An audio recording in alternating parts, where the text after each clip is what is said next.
Today, we're going to talk about proofreading skills, error-free writing. Let me just ask you this. Are you tired of finding mistakes in your writing after it's been published or submitted or sent via email or you're on a Zoom call and you're seeing error after error after error that you've worked on all of these slides, man, for about 2 weeks? Well, fret no more. Today I'm going to teach you some proven proofreading techniques. Try saying that 3 times fast. That's going to help you polish up on those writing skills.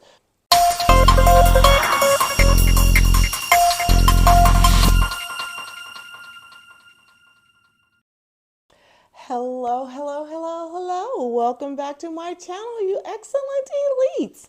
If you're new here, please like, comment, subscribe, hit that notification bell. It will help me grow my channel and it'll help me bring more content to people who really may need it. The first thing I'm going to suggest is pay attention to commonly misused words. I think that's one of my biggest things. I've been in situations where I have worked for executive assistants who have been an assistant for over 20 years, who have college degrees, and they don't know the difference between there, and there. It's kind of scary. Accept, accept. Those are some other commonly misused words. So ensure.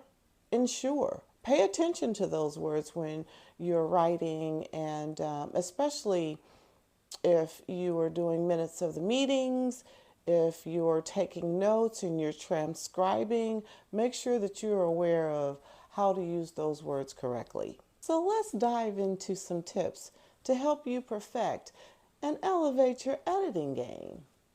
The second thing that I'm going to suggest is take a break. After you've studied, you've typed, you've corrected, your brain is open, you're creating, step away. What happens is when you distance yourself from your final product, it helps you see clearly some of the mistakes. It helps you look at it from a different perspective. It helps clear your mind so you're not literally reading the same sentence over and over again. It also helps your flow. Every great artist, every great creator, we're always thinking of continuously betterment. Like, how can I make this better? How can this read so it flows? When you step away for, sometimes it's 5 minutes, sometimes it's 5 hours, sometimes it's 25 hours before you go back and take a look at it. But another rule of thumb, set it down, walk away, take on another task, have dinner, have lunch, whatever you have to do. Just don't look at it consistently and then submit it. Guaranteed errors. Guaranteed errors. The next tip is read your writing aloud. Reading aloud helps you hear your content. It helps you hear what you're typing, and you also hear grammatical errors that could be in your product. So I talked about flow.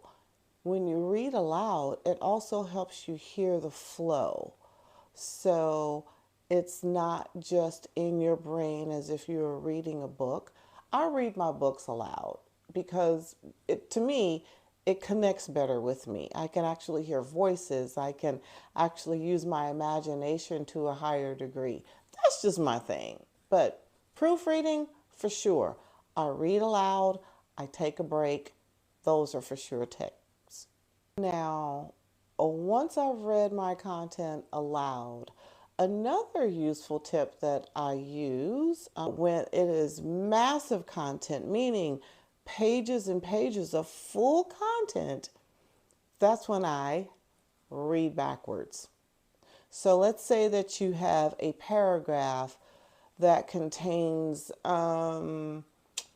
let's say, 10 sentences.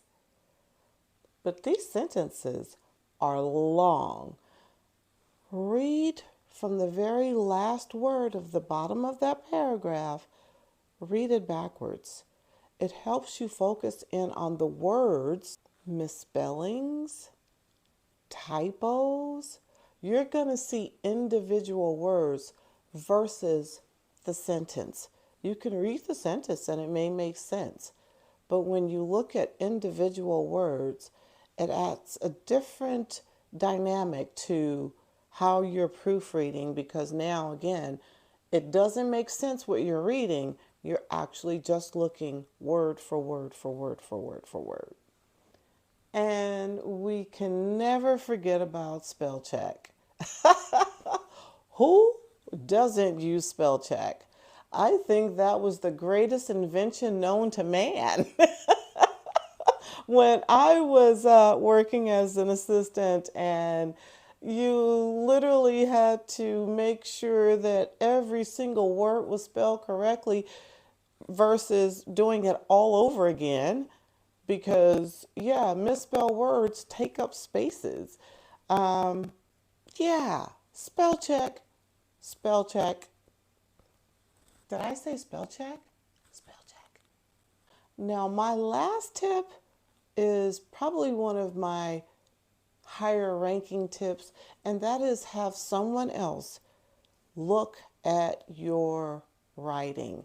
Have them proofread it. Now, it can get a little shaky because everyone's thought process and their grammar and the way that they think is completely different from yours. Sometimes when you ask other people to look at, your work, it turns into a debate on whether you should, or what's your purpose, what's your aim, what's the thing that you're trying to really push forward in this conversation. Oh, it can get a little, yeah.